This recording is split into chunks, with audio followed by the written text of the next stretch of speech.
Donc nous sommes dans notre thème du mois, vivre en diapason avec le Saint-Esprit. Amen.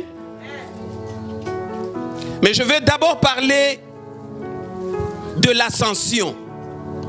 Parce que tout a commencé à l'ascension. Cette fête qui est connue et inconnue. Amen. Mais je sais qu'elle est connue. Parce que parmi vous, parmi nous, nous avons chômé le 13. Donc les chrétiens ont chômé, les musulmans ont chômé, les bouddhistes ont chômé, les non-chrétiens aussi ont chômé. Donc tous nous avons bénéficié de cette chômage-là, de cette fête-là. Nous avons même été payés. Est-ce que Jésus n'est pas bon? Tu es resté à la maison, on t'a payé. Tu ne pries pas avec nous, on t'a payé. Grâce à Jésus. Amen. Mais que peut représenter cette fête-là pour toi et pour moi aujourd'hui? Je voudrais que nous puissions commencer par le livre de Jean. Je vais ouvrir tout de suite une parenthèse. Jean n'a pas parlé de l'ascension en tant que telle. Matthieu n'a pas parlé de l'ascension en tant que telle. Il y a deux livres qui ont parlé de l'ascension, c'est Marc et Luc. Et Luc, comme il a écrit deux livres, l'évangile de Luc et les actes des apôtres, c'est ainsi que vous allez voir ces choses-là. Nous allons cheminer tout doucement et vous allez les découvrir. Pour ceux qui, ça sera pour la première fois, mais pour les lecteurs de la Bible, ils le savent déjà. Amen. Je vais tout simplement vous rappeler ou remémorer votre intelligence. Amen. Tout part avec Jean 16, au verset 7. C'est un verset que j'aime beaucoup. Les adorateurs doivent aimer ce verset-là. Parce que ce verset, il est bon. Il nous introduit dans l'esprit. Il dit ceci: cependant, je vous dis la vérité. Il est avantageux pour vous. Alléluia. Je disais qu'il y a les lecteurs de la Bible ici. Il est avantageux pour qui? Pour moi. Il est avantageux que je m'en aille. Mais lorsque Jean introduit ces textes, lorsque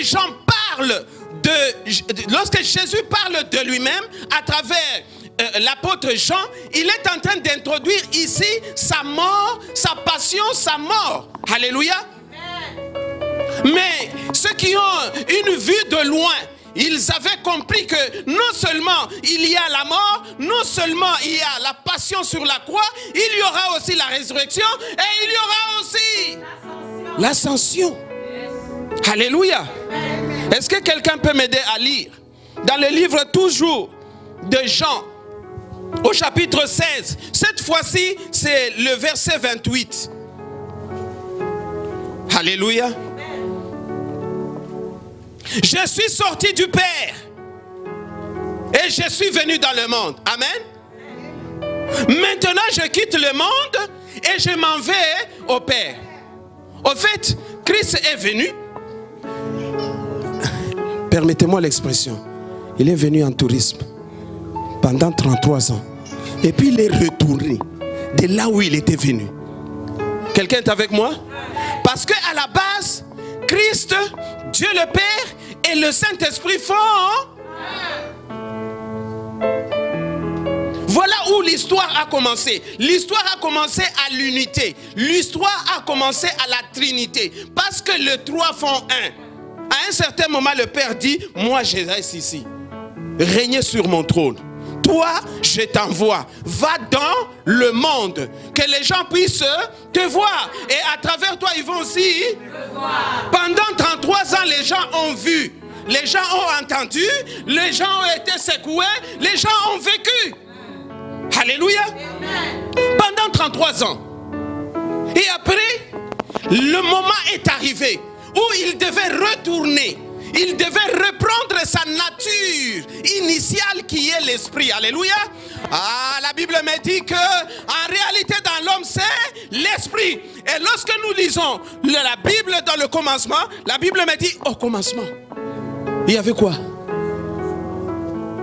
La terre était Et qu'est-ce qu'il y avait? Il y avait l'Esprit de Dieu qui faisait quoi? Est-ce que l'Esprit de Dieu peut se mouvoir cet après-midi, ce matin entre nous? Alléluia. L'ascension, moi je l'ai appelé le testament. Alléluia. Pourquoi le testament? Parce que c'est la dernière rencontre que Jésus fait avec ses apôtres. La dernière. Il les appelle, il dit venez. Venez. Et il les appelle où? Il les appelle à la montagne. Il ne les appelle pas sur la plateforme. Il les appelle à la montagne. Je vais amener quelqu'un à la montagne ce matin. Pour que tu puisses voir. Pour que tu puisses avoir une vue de loin. Pour que tu puisses avoir une vision. Amen. Et Joël avait compris déjà ces choses en disant, vos jeunes gens auront. C'est-à-dire, ils verront des choses à l'avance. Ils vont voir très loin. Est-ce qu'il y a un homme qui peut voir quelque chose ce matin?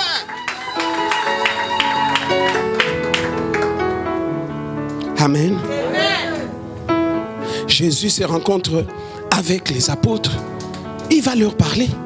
Il va donner les dernières instructions. Vous le savez, lorsqu'un homme arrive à un certain âge, lorsqu'il sent que son corps est épuisé, lorsqu'il sent que ce sont ses derniers jours, il va rassembler ses enfants. Vous connaissez l'histoire d'Isaac, vous connaissez l'histoire des rois, vous connaissez beaucoup d'histoires, voire même peut-être vous connaissez une histoire à côté de chez vous. Parce qu'il y a un père qui est mort et il t'a appelé, il t'a parlé, il t'a donné les instructions. Garde tes petits frères, garde tes frères. Alléluia.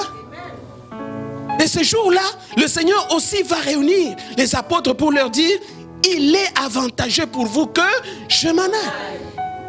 Mais vous, à votre tour, qu'est-ce que vous devriez faire?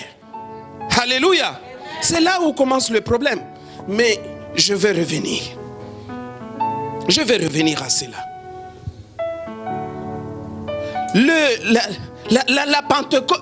L'ascension, c'est une fête réelle que les gens ont vue. Ce n'est pas une illusion. Ce n'est pas un chimère. C'est une réalité. Les gens l'ont vécu. Est-ce que nous aussi aujourd'hui, cette fête a une importance? C'est ça la question que je me pose. Oui, cette fête a une importance. Si Jésus a accepté de mourir sur la croix pour racheter tes péchés et racheter les miens, si Jésus-Christ est ressuscité, ces faits-là sont liés à la vie de Jésus sur la terre. Amen. Jésus est né par l'Esprit, en passant par la Vierge Marie. Il a vécu, il a grandi, il est passé par toutes les étapes, il est mort, il est ressuscité. Là, les gens ont vu. Alléluia.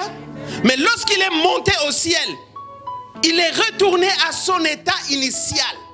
C'est alors qu'il va dire aux apôtres, écoutez, il est avantageux que je m'en aille, afin qu'il ne s'en va pas pour rien.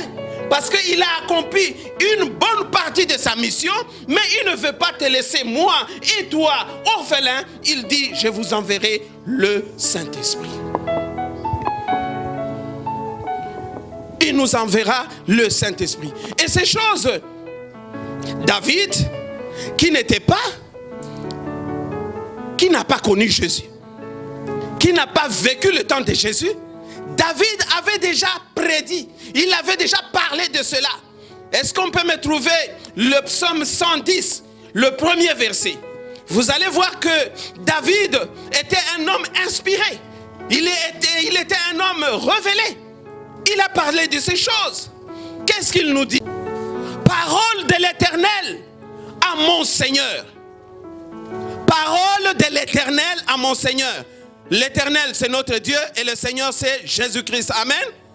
Assis-toi à ma droite jusqu'à ce que je fasse de tes ennemis tes marches. Qu'il soit assis où? À la droite de qui? Est-ce que David avait connu Jésus? Mais il avait déjà la révélation. lorsque Jésus est venu, il a vécu, il est rentré. Il a dit quoi? Je m'en vais vers le Père. Je vais faire quoi? Je vais préparer une place. Afin que là où moi je suis, vous aussi vous.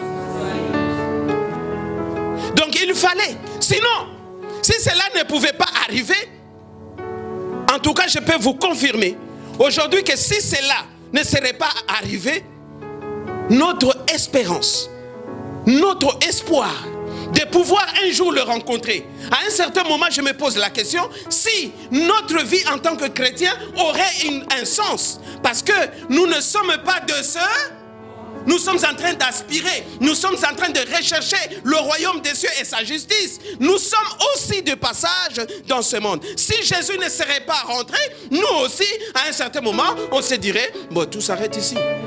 Avec ma voiture, tout s'arrête ici. Avec ma maison, tout s'arrête ici. Avec ma femme, tout s'arrête ici. Avec mes enfants, j'aurais tout fait. Alléluia.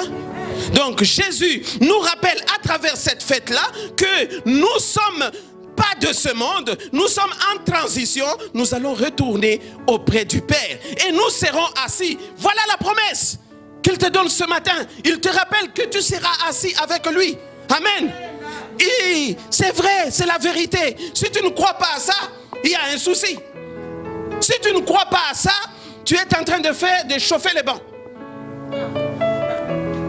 Si tu ne crois pas à ça, tu es venu m'accompagner. Parce que moi je crois à cela. Est-ce qu'il y a quelqu'un qui croit?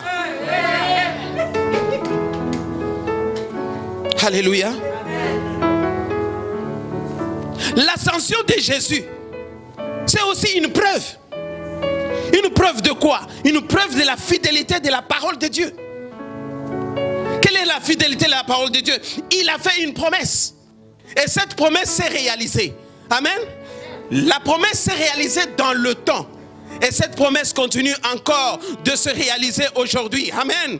Je parlais tout à l'heure de la diversité des langues. Je parlais tout à l'heure de parler en langue. Je parlais tout à l'heure aussi de diversité de dons que le Seigneur, que le Saint-Esprit a déjà dispensé parmi nous. Amen.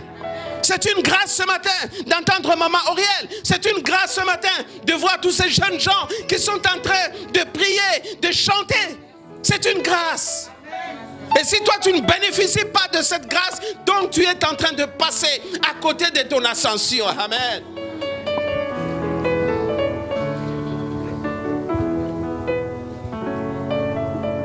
L'ascension, c'est aussi une preuve que le royaume de Dieu n'est pas de ce monde. Parce que quelque part, à un certain moment, je crois que vous conviendrez avec moi, les apôtres qui étaient à côté de Jésus se disaient, voilà, ça y est, il est là, notre chef, notre roi. Moi, je serai ministre de ceci, moi, je serai ministre de cela. Et paf, la croix est arrivée. Et paf, l'enterrement a eu lieu. Alléluia. Tous les espoirs s'effondrent. Mais ce jour-là, Christ vient encore leur dire, non, ça ne s'arrête pas ici. Mais voici, je suis venu. Je vous dis que je suis là. Mais cette fois-ci, je monte. Alléluia. Tout ne s'arrête pas à ce niveau. Toi aussi, tu vas monter avec moi. Toi aussi, tu seras à la droite du Père. Tu seras à la droite du Père. Toi qui es ici, toi qui m'entends là, tu seras à la droite du Père. Alléluia. Je vais terminer sur cette fête d'ascension en disant que aussi, cette fête d'ascension, la Bible me dit ceci. De la même manière que les apôtres l'ont vu monter, de la même manière que nous le verrons. Alléluia. De la même manière. Puisque cette parole s'est déjà accomplie. Quelqu'un est avec moi? Cette parole s'est déjà accomplie. La véracité de cette parole est déjà approuvée. Que Christ est parti, les apôtres l'ont vu. Et la Bible déclare que de la même manière qu'il est monté, c'est de la même manière qu'il va descendre. Et que toi et moi nous le verrons. Est-ce qu'il y a quelqu'un qui veut voir? Est-ce qu'il y a quelqu'un qui veut vivre ce moment? Non seulement vivre, mais partir aussi avec. Alléluia. Alléluia. Dieu est bon. Dieu est bon en tout temps. Dieu est bon en tout temps. Dieu est fidèle. Dieu est... Et là, je vais terminer en disant, il est derrière sa parole pour... Il est derrière sa parole. Donc notre Dieu, c'est lui que nous prions. Du moins, c'est lui à qui moi je crois. Il n'est pas un menteur. Il n'est pas un... Il ne se contredit pas. Même si Jean n'a pas parlé de l'ascension, même si Matthieu n'a pas parlé explicitement, mais il y a Luc qui a parlé de ces choses. Nous allons lire. Alléluia. Luc chapitre 24. Luc chapitre 24. Nous lisons le verset 50 à... Nous commencerons par 49. Et voici, j'enverrai sur vous ce que mon Père avait promis. Mais vous, restez dans la ville jusqu'à ce que vous soyez revêtus de la puissance d'en haut. Écoutez maintenant. Pendant qu'il les bénissait, il se sépara d'eux et fut enlevé au ciel. Alléluia. Pendant qu'il les bénissait. Parce qu'il a déjà parlé, il a déjà donné les dernières recommandations. Maintenant, il les bénit. Et pendant qu'il les bénissait, il est monté au ciel. Alléluia. C'est ça la signification, le sens premier de ce qu'on appelle ascension. Alléluia. Christ a été élevé. Christ a été enlevé et élevé en même temps. Les Grecs disent analambano. Alléluia. Oui, vous allez apprendre le grec aujourd'hui. Écoutez, le verset 52 il dit, pour eux, après l'avoir adoré, ils retournèrent à Jérusalem avec une grande joie. Et ils étaient continuellement dans le temple, louant et bénissant Dieu. Qu'est-ce que nous sommes en train de faire en ces lieux? Pourquoi tu es là ce matin? Si tu n'es pas capable de louer Dieu, si tu n'es pas capable de le bénir, tu es en train de faire quoi ce matin?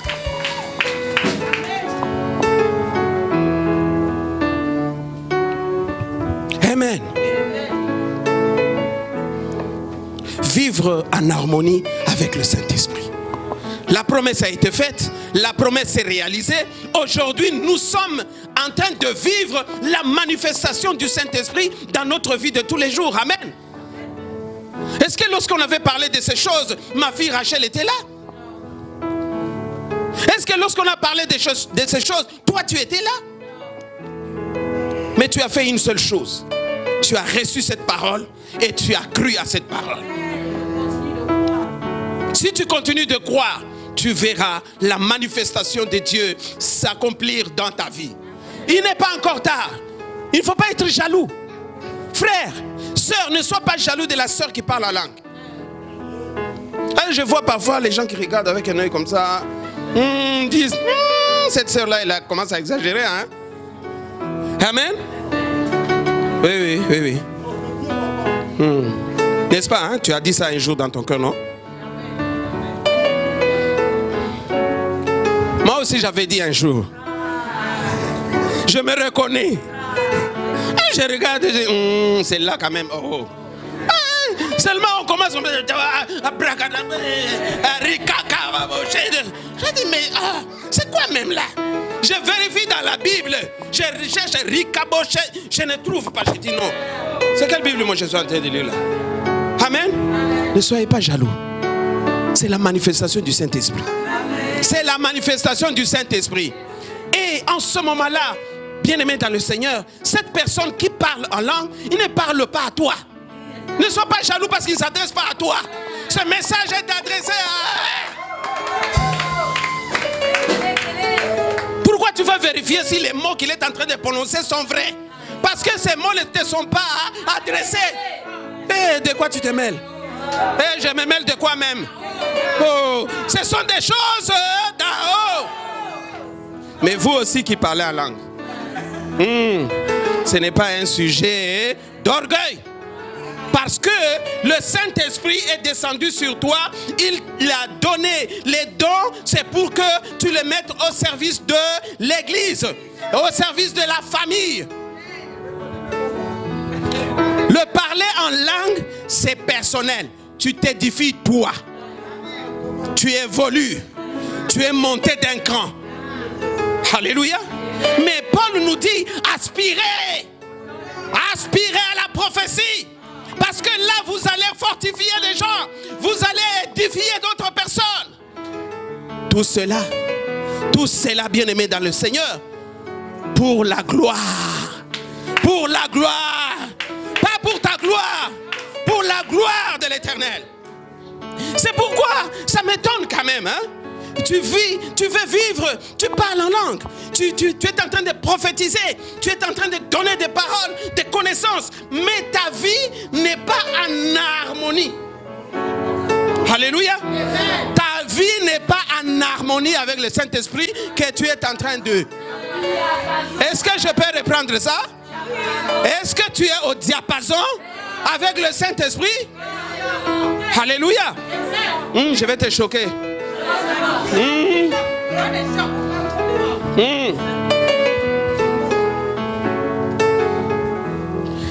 Vivre en harmonie, c'est-à-dire toi et lui, vous communiquez, vous communiez, vous échangez les informations. Quelles sont les informations que le Saint-Esprit te donne et qui te poussent à te quereller avec ton frère? Quelles sont les informations que le Saint-Esprit te donne pour que tu puisses te disputer avec ton frère? Oh non! Le Saint-Esprit que moi je connais, il est en union parfaite avec le Père. Il ne s'est jamais disputé avec le Père.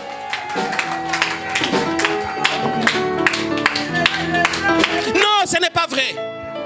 Le Saint-Esprit, d'ailleurs on dit Dieu le Saint-Esprit.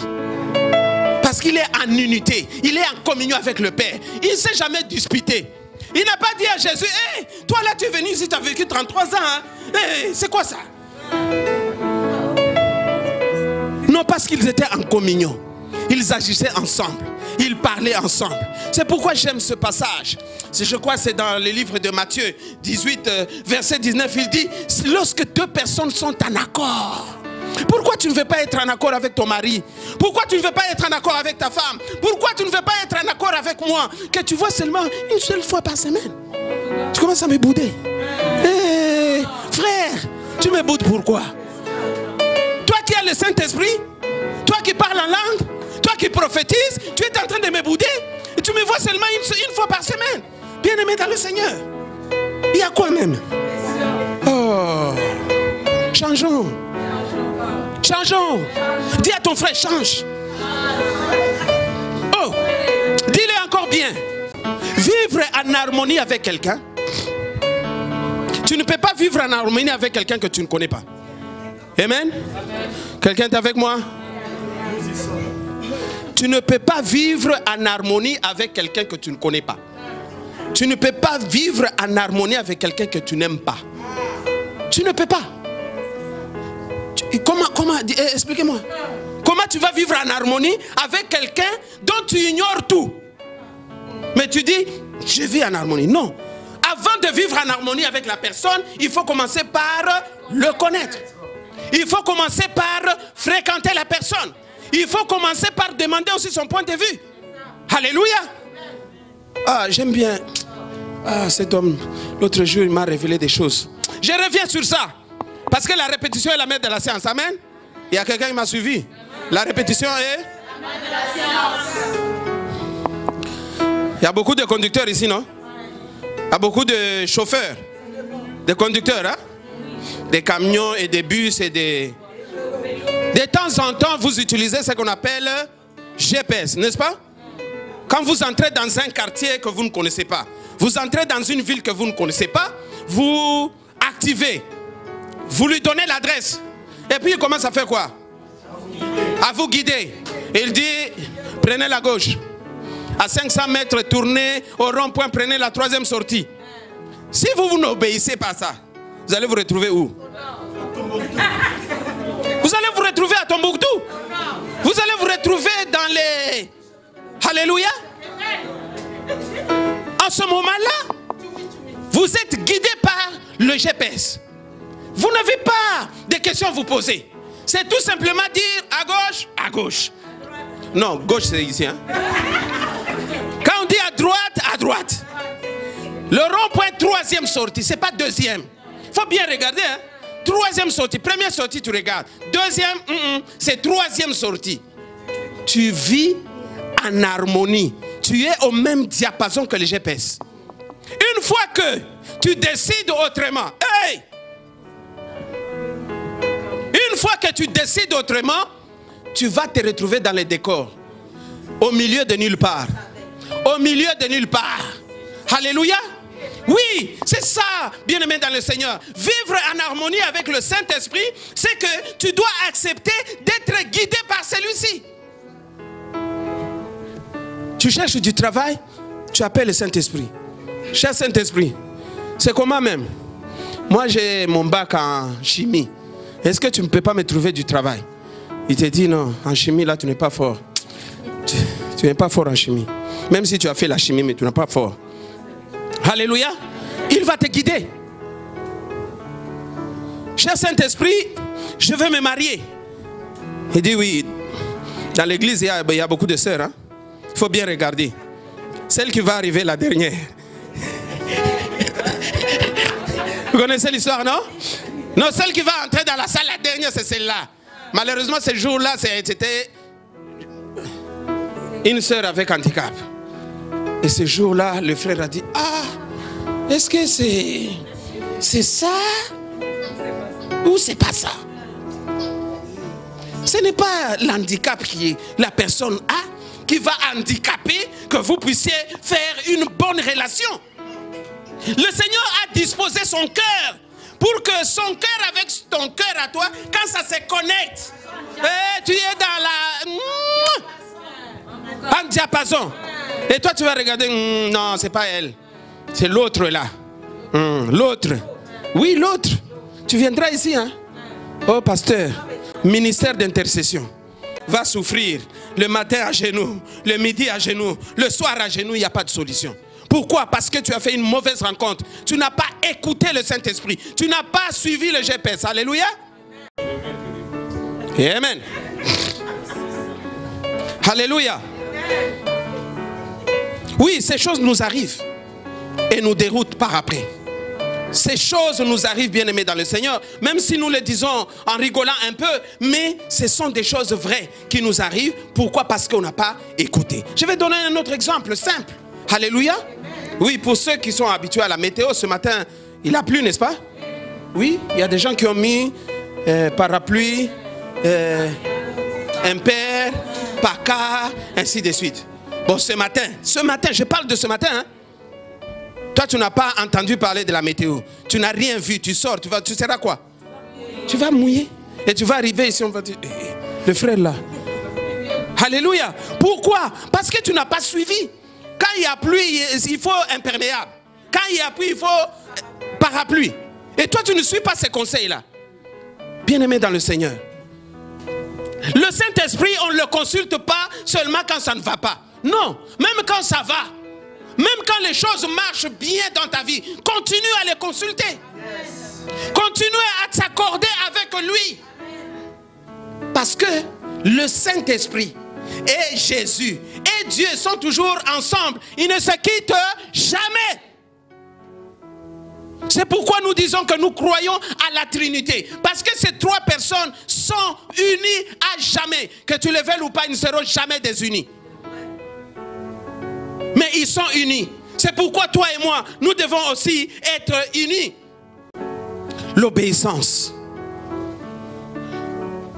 Les apôtres ont observé l'obéissance. Jésus a dit, restez à Jérusalem. Ils venaient de plusieurs contrées. Il y en a ceux qui étaient de la Samarie. Il y en a ceux qui venaient d'Emmaüs. Il y en a ceux qui venaient de divers lieux. Mais Jésus va donner un ordre. Restez à... C'est-à-dire quoi? Lorsque je suis en train de réfléchir, j'ai compris que d'abord, rester à Jérusalem, c'est-à-dire rester d'abord en unité. Alléluia. Pourquoi toi tu veux nous quitter, sœur? Mon frère, pourquoi tu nous fuis? Jésus nous dit, restez à Jérusalem. Pourquoi tu veux fuir les mains? Alléluia. Pourquoi tu veux fuir 214? Il y a quelqu'un qui connaît 214, non? Pourquoi? Il t'a dit, reste là. J'aime bien. Je crois que c'est Jérémie. Jérémie 36, au verset 7. Ta bénédiction dépend de la ville dans laquelle tu te trouves. Et qu'est-ce que tu dois faire pour l'activer? Tu dois commencer à prier. Alléluia. Tu pries pour la ville. Tu restes au Mans, mais tu n'aimes pas le Mans. Tu envies Paris. Hey! Ta bénédiction ne viendra pas de Paris, bien-aimé. Alléluia. Je vais vous dire un truc. Si tu plantes un arbre au Mans, le manguier, vous connaissez le manguier, non? Vous le plantez au Mans. Il va donner les fruits à Paris. Hein?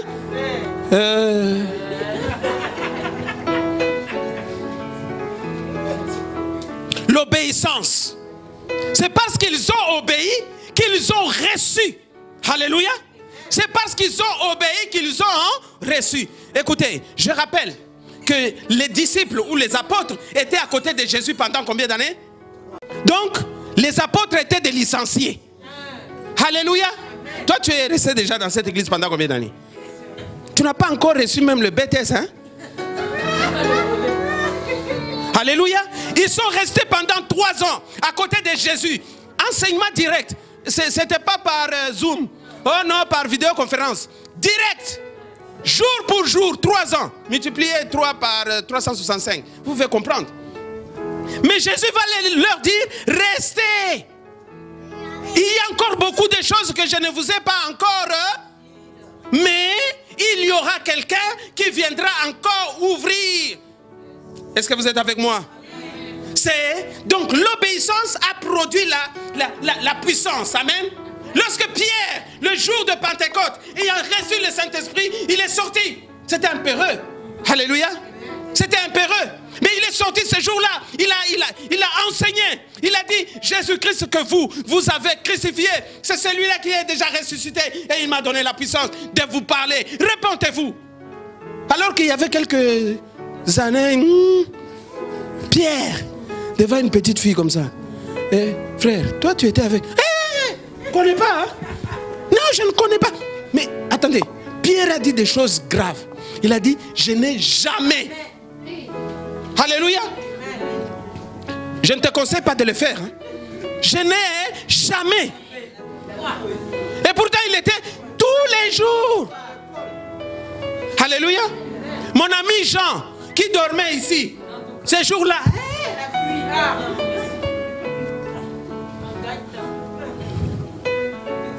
Mais ce jour-là, ils ont écouté et ils ont obéi. Ils sont restés à Jérusalem. Ils ne sont pas restés à Jérusalem en train de faire le tourisme, en train de visiter gauche-droite. Non, ils sont restés à Jérusalem unis. Ils sont restés à Jérusalem en prière. Ils sont restés à Jérusalem en train de louer Dieu.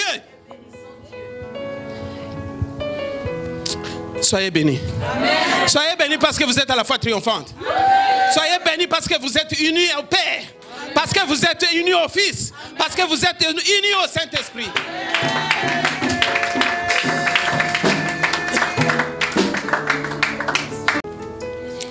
Donc je vais rappeler 1 Samuel 15, 22 pour vous dire combien l'importance de l'obéissance. Vos sacrifices ne vaut rien. Vos sacrifices ne valent rien devant l'obéissance. Amen. Nous passons directement à Ephésiens 6, 5. Comme ça, on avance. Serviteurs, serviteurs, obéissez à vos maîtres dans la chair. Alléluia. Obéissez à vos maîtres dans la chair, avec crainte et tremblement, dans la simplicité de votre cœur, comme à Christ. Alléluia. Ici, à l'église, il y a un maître. Ici, à l'église, le berger, c'est notre maître. Quelqu'un m'entend? Ici, à l'église, il y a un berger. Nous lui devons obéissance. Alléluia. Et respect. La Bible dit, hein, avec crainte et tremblement. tremblement. Il y a quelqu'un qui tremble ici quand il s'avance à côté de lui. Vous ne tremblez pas, hein? Est-ce que c'est moi qui ai dit? C'est la parole de Dieu. C'est-à-dire que nous lui devons beaucoup de respect. Nous devons l'écouter. Suivre les instructions. Suivre les instructions de notre maître, de notre berger. C'est très important. C'est très important. Bien-aimé dans le Seigneur, il a eu la grâce d'être berger dans cette église. Amen. Ce n'est pas parce qu'il a fait de grandes études. Ce n'est pas parce qu'il a un bon travail. Ce n'est pas parce que... Non, parce qu'il y a une grâce. Alléluia.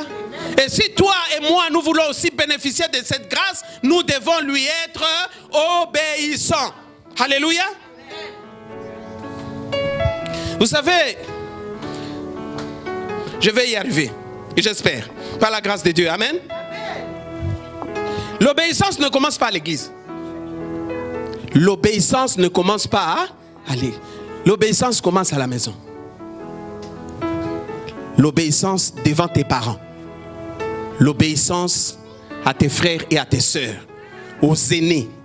Ce n'est pas ici, lorsqu'on se rencontre seulement les dimanches. L'obéissance dans ta famille. Vous savez pourquoi? Posez-moi la question. Parce que l'église ne donne pas naissance aux enfants. Il y a quelqu'un qui est venu ici qui a pris un enfant ici? Non, c'est dans la famille. Nous sommes tous nés dans une famille. Amen. Mais l'église nous encadre. L'église engendre des fils. La famille nous donne des enfants, mais l'église engendre des fils. C'est pourquoi Joël 2,28 va dire: vos filles et vos fils prophétiseront. Il n'a pas dit vos enfants. Quelqu'un m'entend? Joël n'a pas dit vos enfants vont prophétiser. Il a dit vos fils, c'est-à-dire les fils de papa fortuné. Ils vont prophétiser. Les fils de papa fortuné, les filles, ils vont prophétiser. Il n'a pas dit vos enfants. Parce que moi j'ai des enfants. Toi tu as des enfants. Mais il faut que ces enfants soient transformés en fils et en filles. Il y a quelqu'un qui m'entend?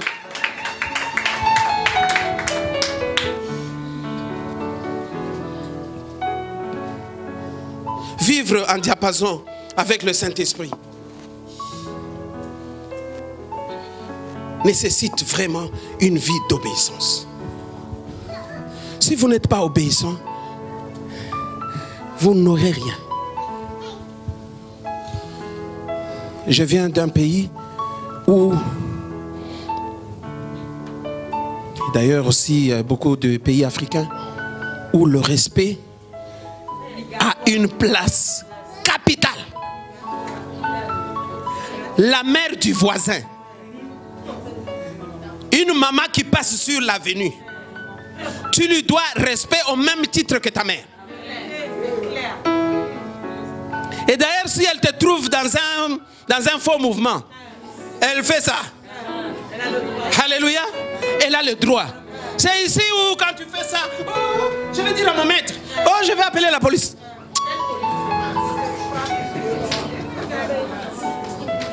Alléluia.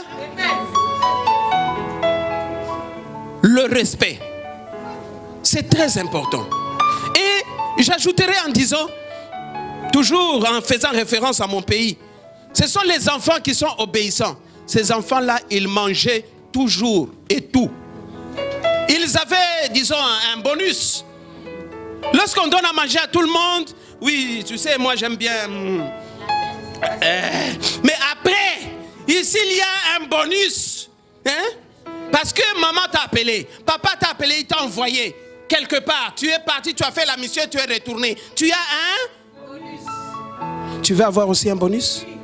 Est-ce que tu veux avoir un bonus? Oui, sois obéissant.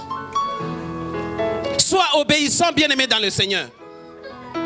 Cherche à quitter l'état d'enfant pour devenir un fils. Cherche de quitter l'état d'enfant pour devenir une fille. Et on devient une fille, un fils auprès d'un père. Mais toi, à la maison, tu as un papa. À la maison, tu as une maman. Mais ici, il y a un père. Alléluia.